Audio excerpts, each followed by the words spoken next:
Welcome to the Spirited Conversation podcast, Straight Talk, served neat. Join us to hear from business leaders, entrepreneurs, and industry insiders as they discuss their stories and insights for success. Now, share a spirit and make a toast as you immerse yourself in the conversation. Here's your host and Chief Libation Officer, Tony Deblauwe. Hello, everybody. My name is Tony Deblauwe, and I'm the Chief Libation Officer of Spirited Conversation. And today, I'm very excited to be joined by Paul Hletko, who is the founder and distiller of Few Spirits, one of my favorites, both in consumption and in the collection. And we're going to hear a little bit more about his background, how he got Few off the ground, and sort of his perspective on the market and trends, in this space as he's smaller operation, bringing a lot of innovation and interesting things to market. So with that, Paul, welcome to Spirited Conversation. Hey, thanks, Tony. Happy to be here today.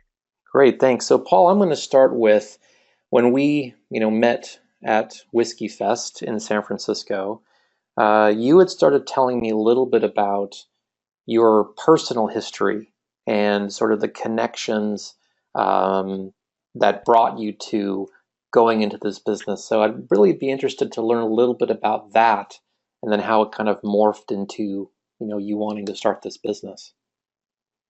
Sure. I mean, I think, I'm a lot like a lot of other guys, and, I like to be creative, and, all my life has kind of been trying to, have something created every day that is, that didn't exist the day before, because that's the stuff that gets me excited.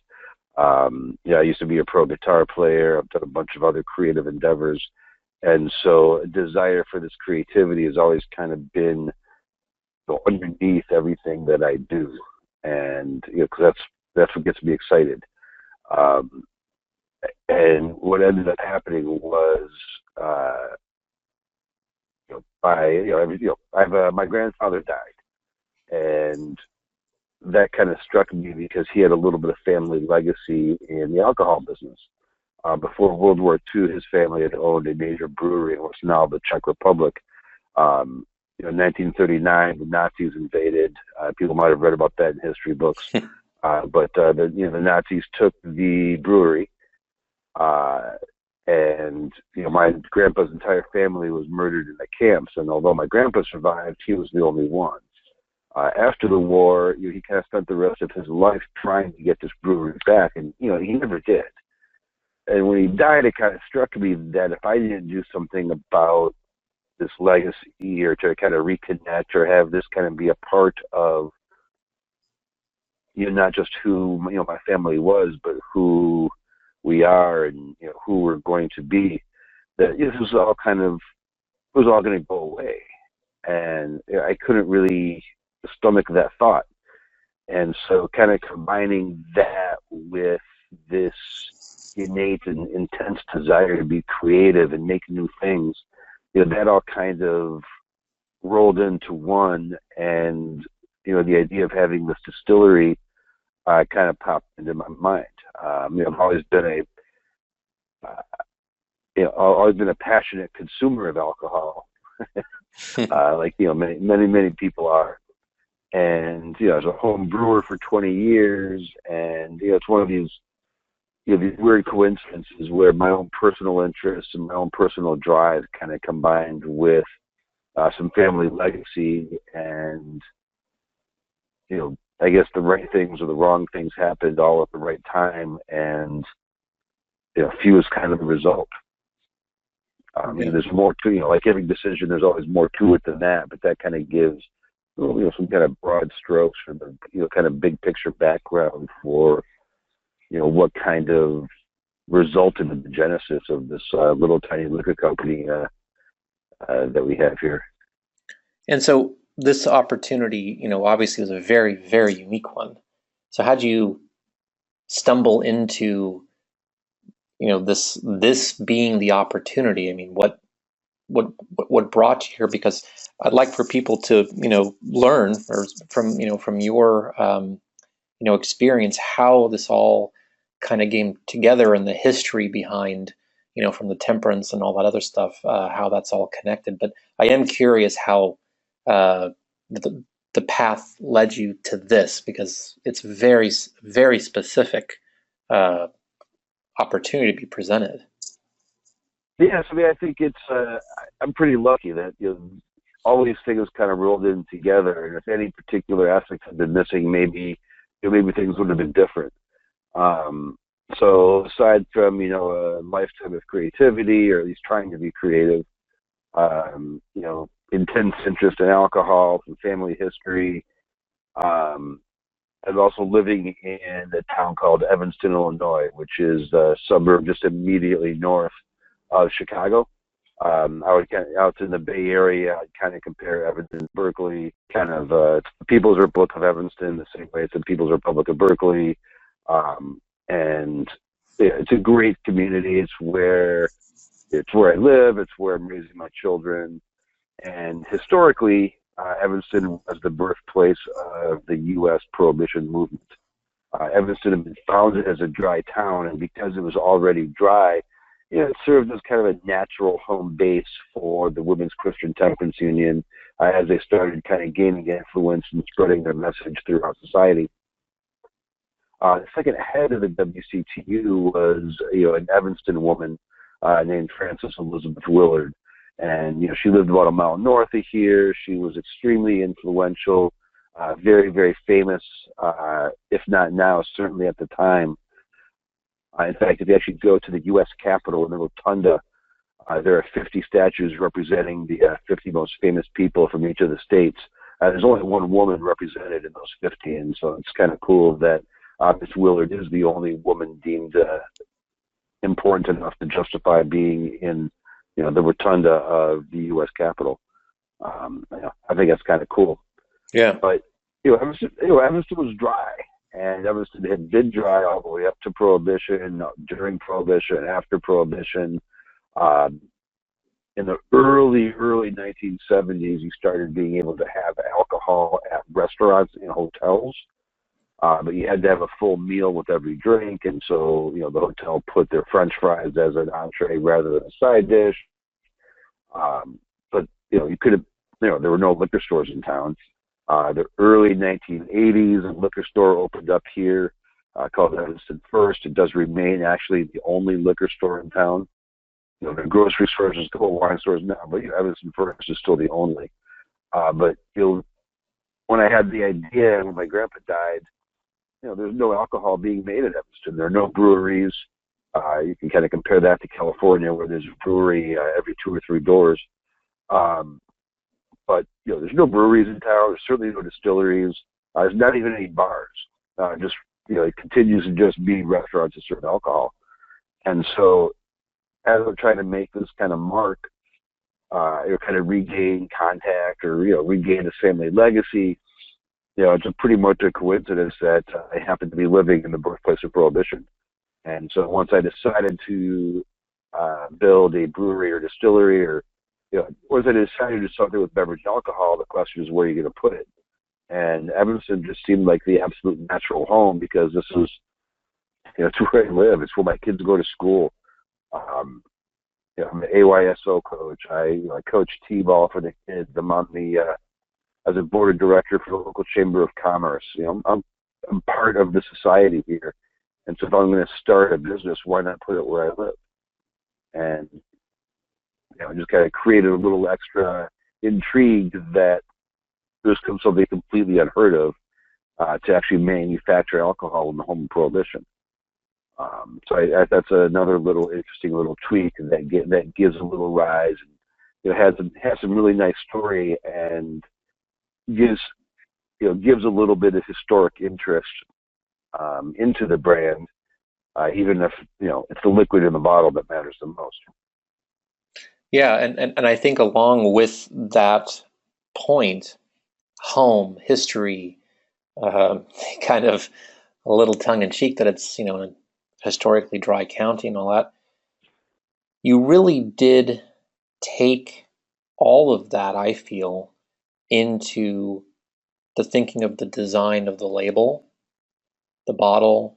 So that piece of it, right? So you made the decision, I'm going to do it in my own place. You got together whatever you needed, and you said you were a brewer, but not necessarily a distiller. I know some things are similar practices, but Sure. making that leap, when you made that decision, what challenges did you have, and did any of the challenges you faced in getting this off the ground also further influence what you eventually came up with that design that maintains that historical feeling? Well, yeah, I think anytime you start a business, there's an untold number of challenges. Um, it's sort of the hardest thing I've ever done, other than be a parent. Um, Although in some ways it's the same thing as being a parent, because you're kind of the parent to the business. Um, but it's incredibly hard. There's challenges everywhere, from uh, licensing to space to real estate to taxes to bookkeeping to what kind of business are you going to be in, how you do it, what are your products going to be, how are you going to finance it, how do you live while you continue to build up a business, how all these challenges that anybody starting a business is going to face are challenges that I faced. And I think it all kind of it all was able to come together. Our package design, I think, is a very integral part and very important part of what we do. Yes, it's just it's the packaging, and it's a liquid that matters, but packaging is important too. Our packaging kind of helps to kind of tell that story without being preachy or without being over the top. There's all sorts of design cues and stories about all the packaging that help tell that story, even if it's not being told explicitly. It's all there. You just kind of have to go discover it. Maybe it's a little bit like a mystery, ranging from the name Few to the shape of the bottles, to the shape of the labels being reminiscent of playing cards, to the images on the bottle depicting the images from the Chicago World's Fair in 1893, where Francis Willard was a featured speaker. To all these things all come together to help tell the story of a small little distillery in Evanston, even if that story isn't told anywhere on the label. It's kind of there, it's in the background, and if you're interested in it, you can find out the story. It's just not being shouted to you. I think we have more respect for our consumer than that. Right. And Paul, what's really fascinating for me, and now I want to kind of shift into how you run your business, because a lot that I've read, you talk about your, some people will say, oh, they're small. You have a small team. They're upstarts, but you have a lot of fun. There's a lot of experimentation, which we can talk about when we get into the gins. But also, it seems very clear for your, like, one of your continuing purposes is that as much as you were adamant about keeping the legacy of your grandfather, alive and contributing to that family line, you did the same thing with the town and the label and again the history of where you set up shop. And it's just really interesting how all of that is coming together. So you do pay a lot of respect to how this process is coming together from all these different pieces. So knowing that, how do you drive your business? Like, let's talk about a day in the life working with the team and trying different things out, being small, not taking certain things seriously. You talk about that again with the gin. So I'd like to get into your head about, now you're running the dang thing and you got people coming into that story, into that narrative. How do you maintain that? How do you make sure that people are focused on the right things and keeping this story the way you want it? Well, I think it's always hard to kind of keep that going, but it's something that we care about. We're making art on a daily basis, and we're making art in the form of beverage alcohol, and it's incredibly and immensely personally rewarding to do so, because you know it's incredibly hard work. It's also incredibly fun, and the entire team that we have here is built up of people who are realistically a lot like me. We're talking about creative people, people who are passionate, people who are just driven to create. And, we've got smart people, talented people, funny people. Every single one of these people, they're the people you want to sit down and have a dram with. You want to sit down and have some good times. That's who this team is. And so we do our best to really kind of keep that going, where we want to make sure that we keep it up. Beverage alcohol is supposed to be fun. And if we're not having fun making it, what are we really doing? Every single person here could probably make a lot more money doing something else. So why, the reason why you are here is because you love it. And I think that driving passion is something that keeps the team together. And I think it actually even ends up being reflected in the product, because, the spirit where we make the whiskey is the exact same as the spirit where we hope people are enjoying it. We are making the whiskey together as a team with friends. We're not necessarily family, but we're all friends. And we really hope that our whiskeys and our gins are enjoyed with friends too. And, I think that matters.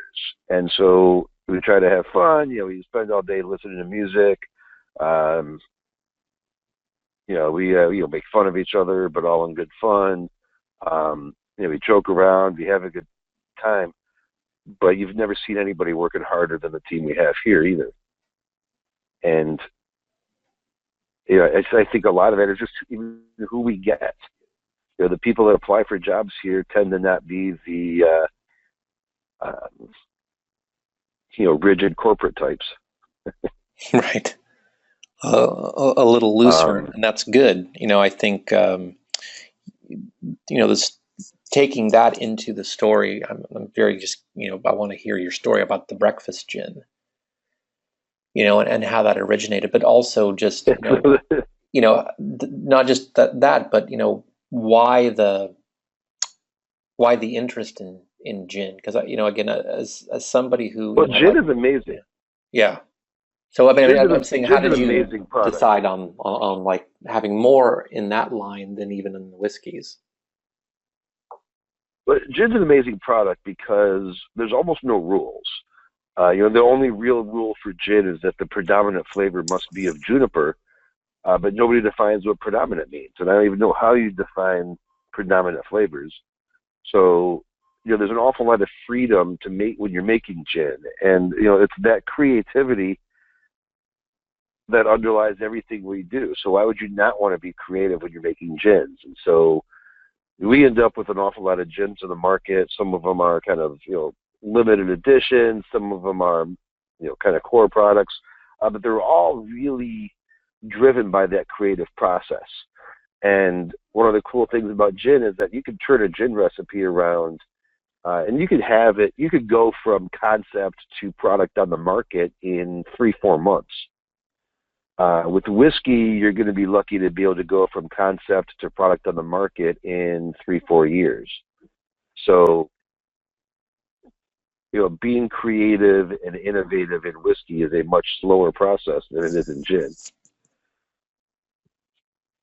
So, that's one of the reasons why we end up with all these gins, is this constant drive to create and make new things. Super rewarding. And a kind of case in point for that would be our breakfast gin. The breakfast gin has been an extremely popular product. It's a delicious gin. It is yummy. It's super fun, and it's called breakfast gin. And that actually all started out as a joke. A friend of mine had put up on Facebook that he was very tired of people referring to whiskeys as being breakfast whiskeys due to cereal notes in the flavor of the whiskey. And, me being a little contrary, I'm like, oh, no more breakfast whiskey. How about breakfast gin? And just kind of cracked up a little bit, and then kind of stopped and said, wait a second, what is a breakfast gin? And so we spitballed it with the team, and everybody sat around. After we got over the laugh, like, breakfast gin, yeah. And, well, what is a breakfast gin? How do you make a breakfast gin? What makes a gin a breakfast gin? And, we got creative. We had a little bit of fun. We created a recipe for the breakfast gin with a heavy dose of Earl Grey tea in it. And then we decided to release it as a distillery-only release. And we started talking about breakfast gin on Facebook. That's what you do these days, right? And holy cow, if it didn't just erupt. Our distributors were calling me up going, how come we can't have this? We want to buy this.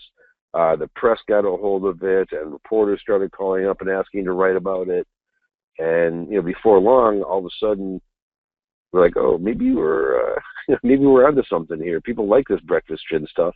And so now it's, it's kind of a core product in our lineup. And it started off as a joke, which is just bizarre, but it's a great product. The gin itself is no joke, and the name breakfast gin, might be a little jokey to some, but it actually truly is a breakfast gin. It's soft, it's light, it's sweet, it's a little bit easy drinking, slightly herbal. It is actually a perfect gin for your Sunday lunch. Mm-hmm. So, yeah, no, absolutely. I would agree, having sampled it. It's definitely all of those things, and it's great for bartenders and mixologists who want to create something unique, which I think is another part of how some of this takes off and goes forward. But so that leads me to the other question. So okay, you've got this great team, you all get along, you're preserving that initial historical thing. It's always in the back of your mind, creating that legacy, while putting your own mark on things, being able to mess around and come up with stuff. How does that translate into how you see like what Few becomes? Is it something that after doing this for a few years now, you have a bit more predictability to say like, well, it's fun and we can experiment, but there's that little sort of corner that I'm always sure that there's going to be a business here, it's going to go somewhere? Or are you actually comfortable or actually operating around it's a hit or miss model, we'll be fine? So how do you reconcile that? I think that we've been around for a couple of years now. We're not Johnny come lately. At this point, we're actually one of the larger craft distilleries in the country. So I think that all of our teamwork and the hard work is kind of combined to create something that is very, very likely to endure. And so I think we kind of continue on with doing what we do because it's working. The company's getting more and more stable. We're continuing to grow very, very aggressively. We're getting ready to grow even more aggressively in the future than we have in the past. And, I think we keep on doing what we do because it works. And, part of my big task right now is kind of keeping that going as we grow. We're currently in the middle of an expansion where we're going to be growing from running one shift 6 days a week, and we're going to be running 3 shifts 7 days a week in about 6 to 7 months. That's not a small task to go from one shift to 3, and making sure that we're trying to keep who and what we are intact.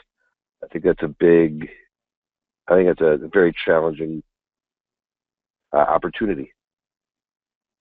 Right, and with that expansion, besides these current products that are working, does that mean that you will, or you're comfortable, or you're getting more comfortable with pushing the boundaries of what experimentation is? Like, would you think about going into other types of spirits, or are you just going to stay within the same families? How do you, because scaling from a small business is always the challenge, right? It's exciting, It's great, keeping up with demand, but you as the founder, as the person who's ultimately buck stops here decisions, things have been working, you've been successful, well reviewed, but there's always that, okay, now we're at this new way of operating, and I may need to rethink a little bit what direction we go to, what kind of products we carry. You know, is that part of your process to say like, well, heck, we tried whiskeys, we tried gins, maybe we'll try something else, or is it more getting better and deeper with what you have that you've done well with? I think right now what we're really trying to do is focus on what we do well. I'd never say never, so like I don't say I would never do this or I would never do that, because that's when you you always get proved wrong when you say that. But we're not really looking at it. So I mean, are we going to get into vodka? No, we're not getting into vodka, at least not now. We're not planning on getting into rum. We're not planning on getting into tequila. We're not. We're planning on doing what we do and continuing to do it well. So we're planning on, really continuing to focus on the whiskeys. We've got experimental whiskeys that we've been putting down, and, some of those you'll start seeing in the future. We're trying to do some fun stuff with different blends. We're doing some fun collaboration products with rock bands.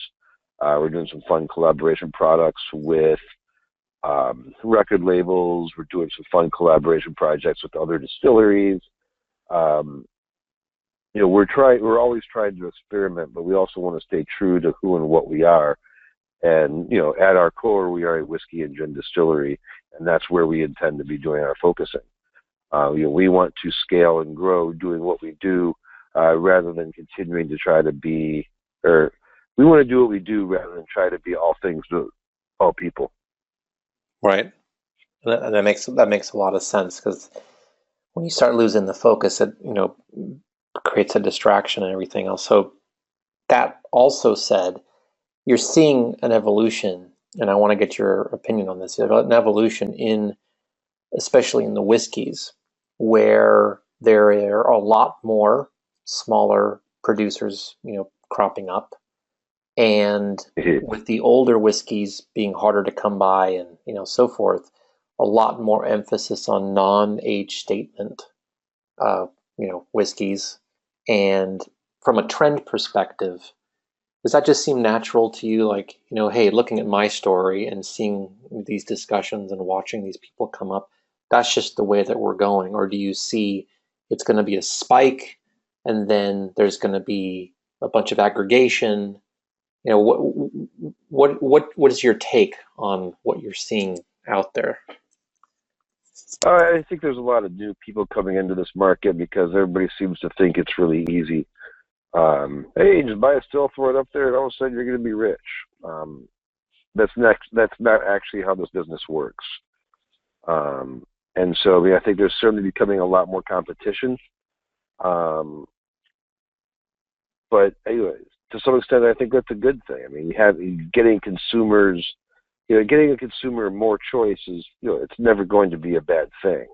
As far as the whiskey market and transitioning to no age statement whiskeys, I think that's a fantastic thing.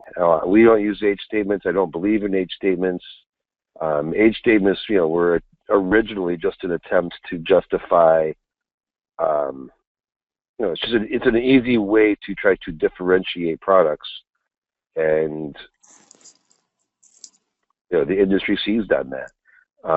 A big age statement is not necessarily better. A younger age statement is not necessarily worse.